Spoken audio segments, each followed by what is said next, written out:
Uma produção WGBH Boston associada a Harvard University. Qual a coisa certa a fazer?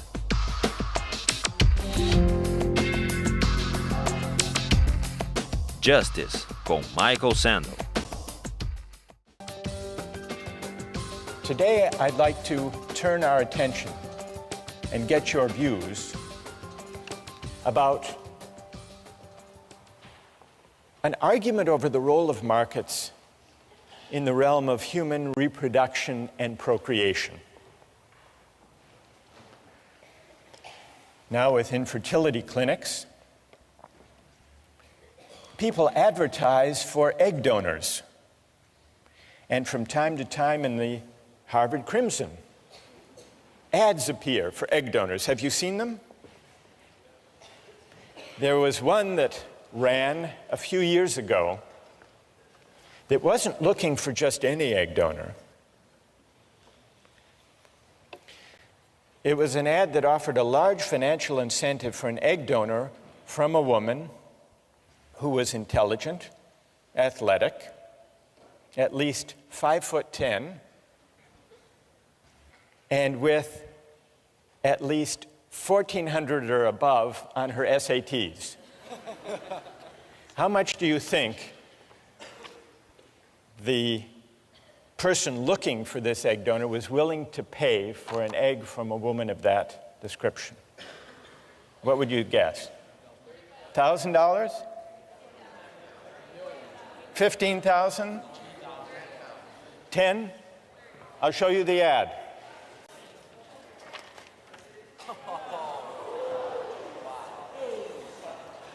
$50,000 for an egg, but only a premium egg. What do you think about that? Well, there are also sometimes ads in the Harvard Crimson and other college newspapers for sperm donors.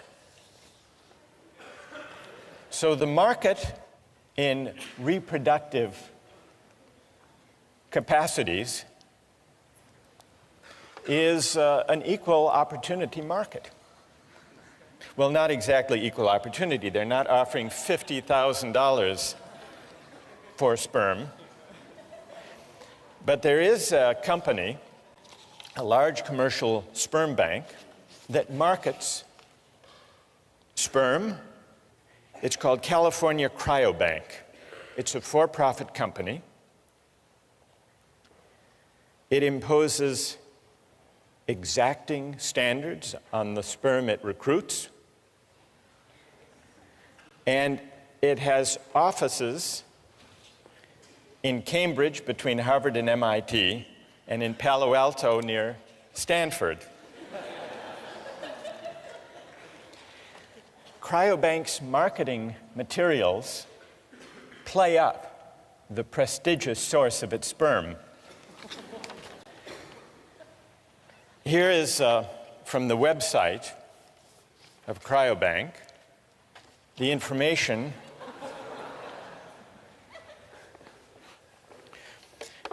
here. They talk about the compensation. Although compensation should not be the only reason for becoming a sperm donor, we are aware of the considerable time and expense involved in being a donor.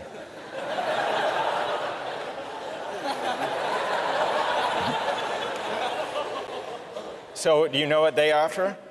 Donors will be reimbursed $75 per specimen,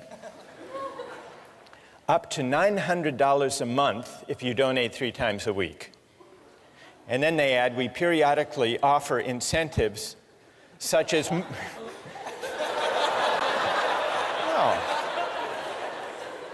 such as movie tickets or gift certificates for the extra time and effort expended by participating donors. It's not easy to be a sperm donor. They accept fewer than 5% of the donors who apply. Their admission criteria are more demanding than Harvard's.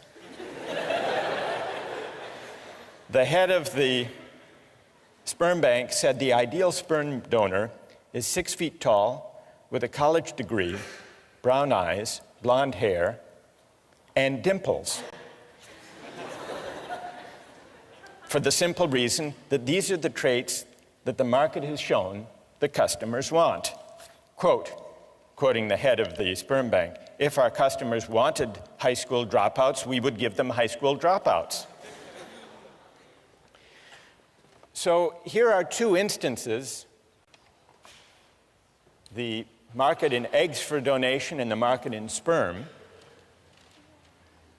that raise a question about whether eggs and sperm should or should not be bought and sold for money.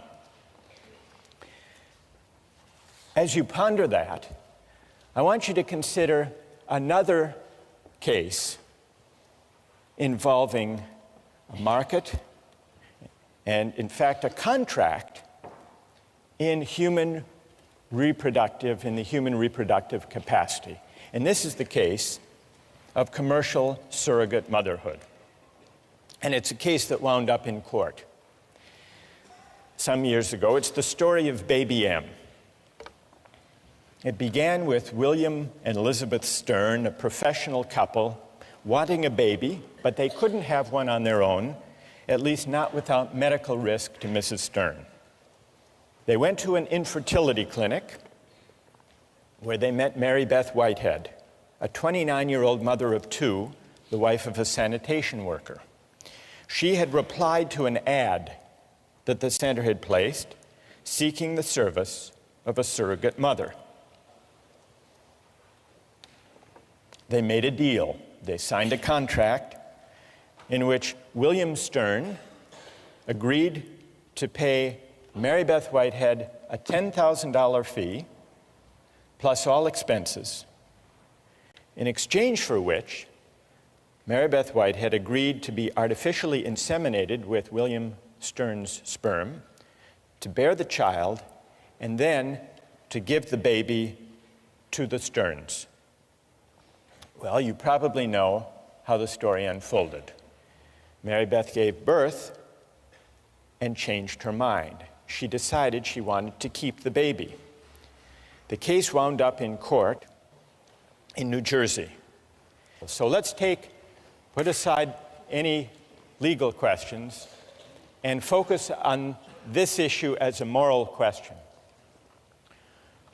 How many believe that the right thing to do in the Baby M case would have been to uphold the contract, to enforce the contract? And how many think the right thing to do would have been not to enforce that contract? So it's about, the majority say enforce. So let's now hear the reasons that people had, either for enforcing or refusing to enforce this contract. First, from those, I want to hear from someone in the majority. Why do you uphold the contract? Why do you enforce it? Who can offer a reason?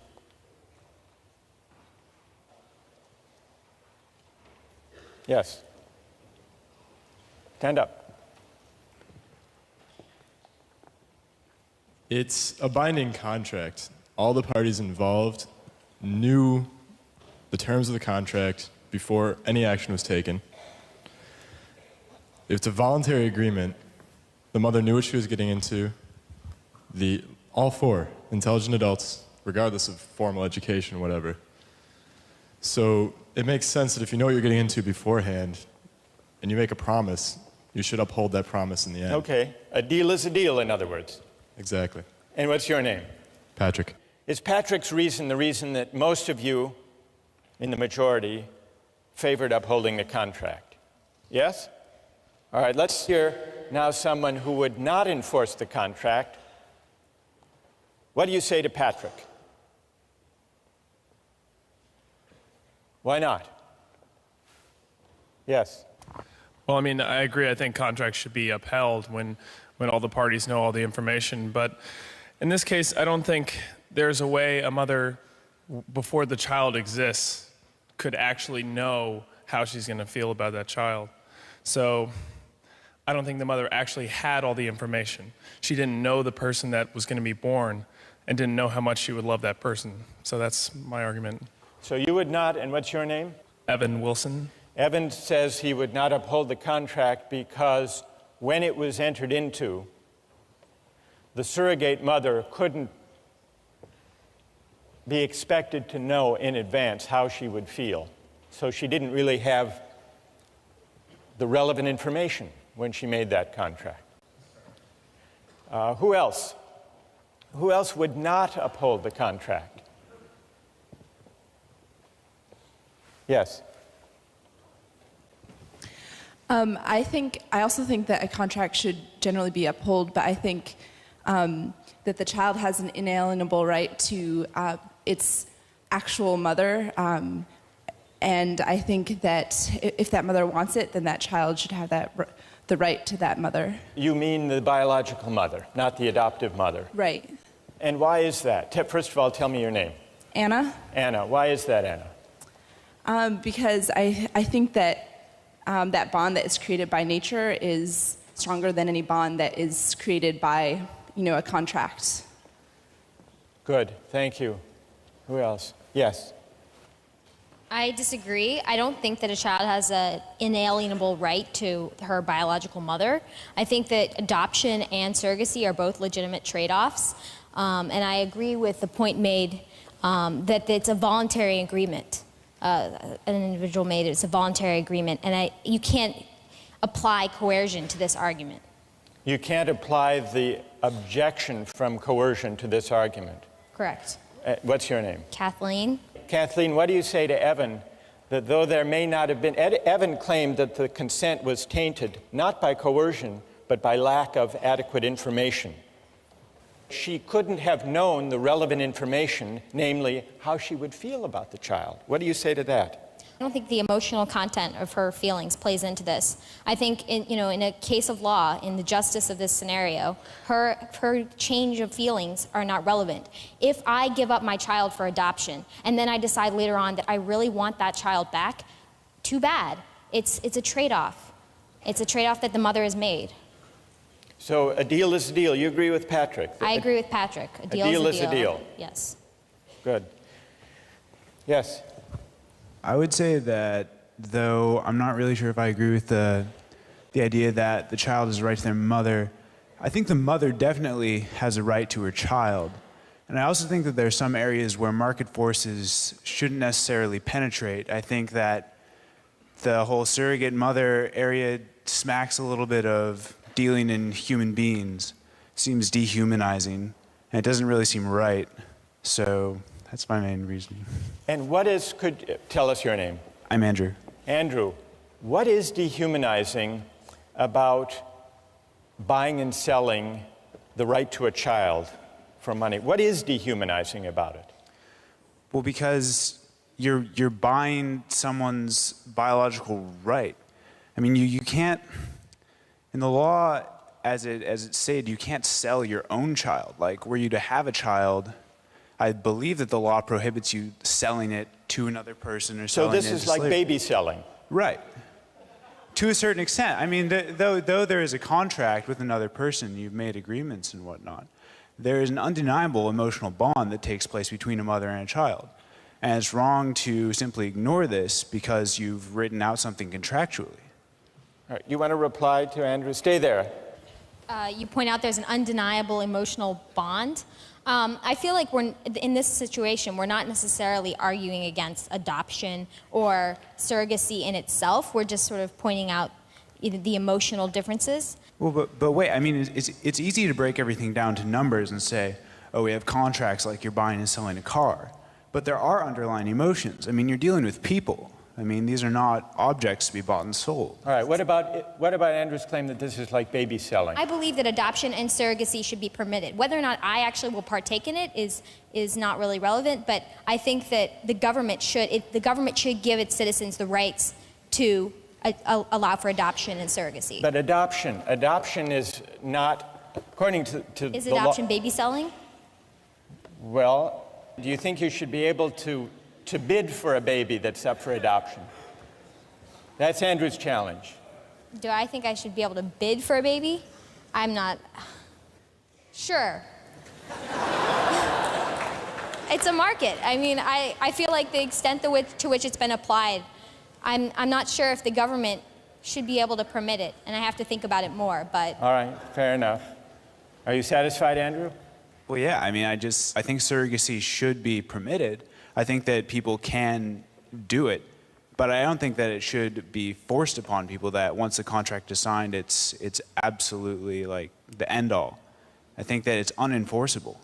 So people should be free, Andrew, to enter into these contracts, but it should not be enforceable in a court. Not in a court, no. Who would like to join on one side or the other? Yes?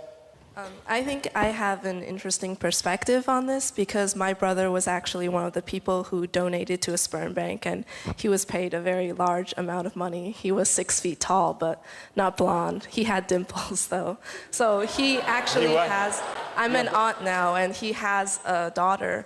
He donated his sperm to a lesbian couple in Oklahoma, and he has been contacted by them, and he has seen pictures of his daughter, but he still does not feel an emotional bond to his daughter. He just has a sense of curiosity about what she looks like and what she's doing and how she is. He doesn't feel love for his child. So from this experience, I think the bond between a mother and a child cannot be compared to the bond between the father and the child. That's really interesting. What's your name? Vivian. Vivian. So we've got the case of surrogacy, commercial surrogacy. And it's been compared to baby selling, and we've been exploring whether that analogy is apt. And it can also be compared, as you point out, to sperm selling. But you're saying that sperm selling and baby selling, or even surrogacy, are very different. Yes, they're unequal services. They're unequal services. Mm-hmm. And that's because, Vivian, you say that the tie, the bond... Yes, and also the time investment that's given by a mother, 9 months, cannot be compared to a man, going into a sperm bank, looking at pornography, and, depositing into a cup. I don't think those are equal. Good. All right. So we... Because that's what happens in a sperm bank. All right. So this is really interesting. We have... All right. Notice the arguments that have come out so far.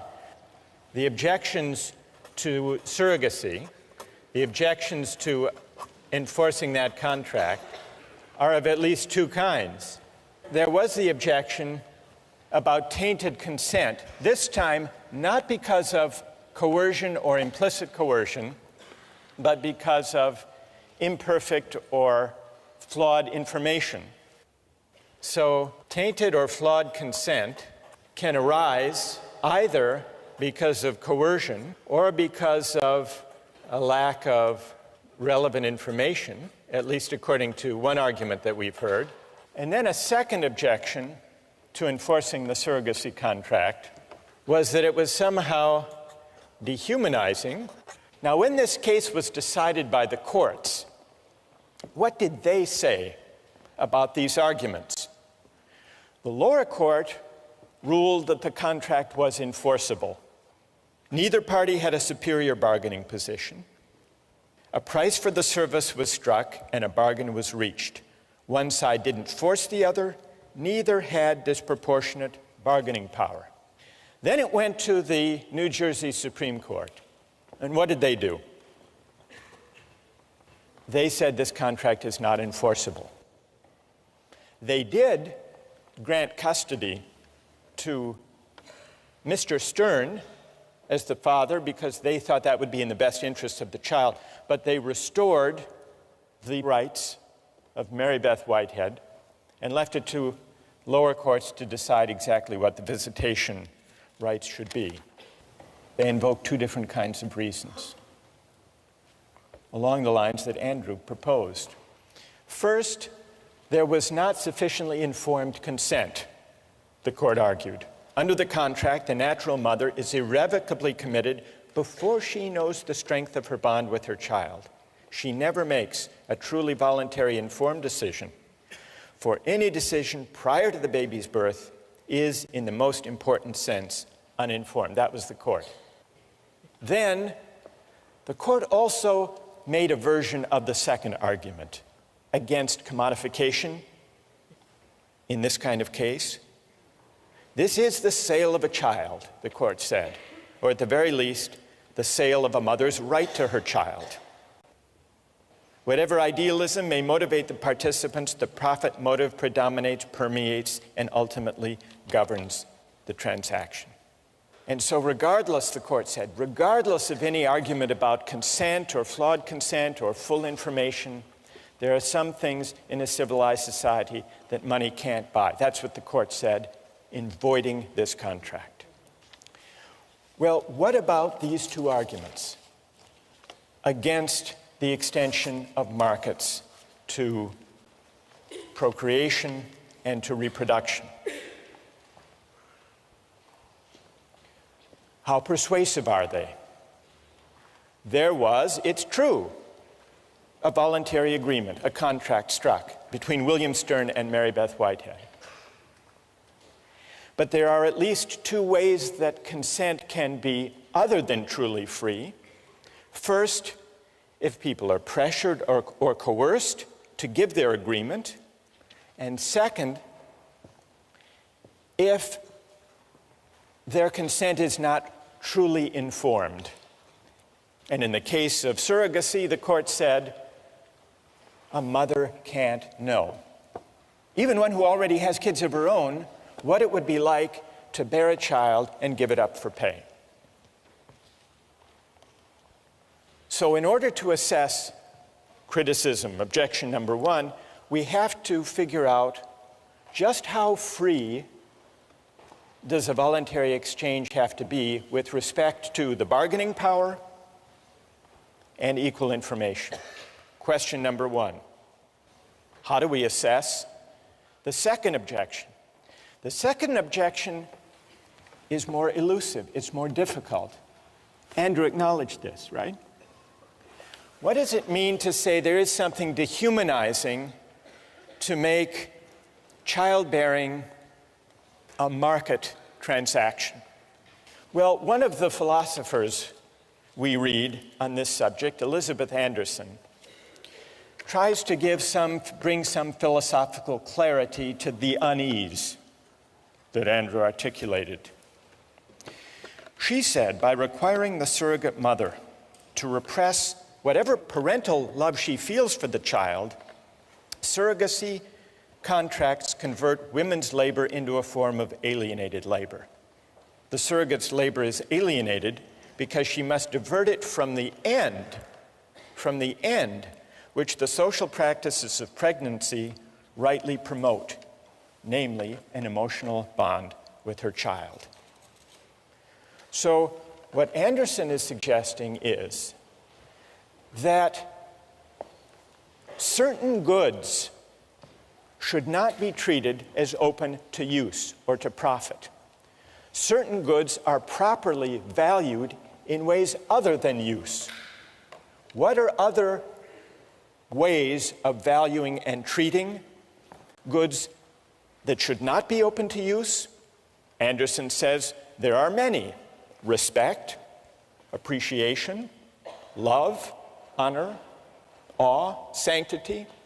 There are many modes of valuation beyond use, and certain goods are not properly valued if they're treated simply as objects of use. How do we go about evaluating that argument of Anderson? In a way, it takes us back to the debate we had with utilitarianism. Is use the only proper way of treating goods, including life, military service, procreation, childbearing? And if not, how do we figure out? How can we determine what modes of valuation are fitting or appropriate to those goods? Several years ago, there was a scandal surrounding a doctor, an infertility specialist in Virginia named Cecil Jacobson. He didn't have a donor catalog because, unknown to his patients, all of the sperm he used to inseminate his patients came from one donor, Dr. Jacobson himself. At least one woman who testified in court was unnerved at how much her newborn daughter looked just like him. Now, it's possible to condemn Dr. Jacobson for failing to inform the women in advance. That would be the argument about consent. The columnist Ellen Goodman described the bizarre scenario as follows. Dr. Jacobson, she wrote, gave his infertility business the personal touch. But now the rest of us, she wrote, are in for a round of second thoughts about sperm donation. Goodman concluded that fatherhood should be something you do, not something you donate. And I think what she was doing, and what the philosopher Elizabeth Anderson is doing, and what Andrew was suggesting with his argument about dehumanization, is pondering whether there are certain goods that money shouldn't buy, not just because of tainted consent, but also perhaps because certain goods are properly valued in a way higher than mere use. Those, at least, are the questions we're going to pursue with the help of some philosophers in the weeks to come.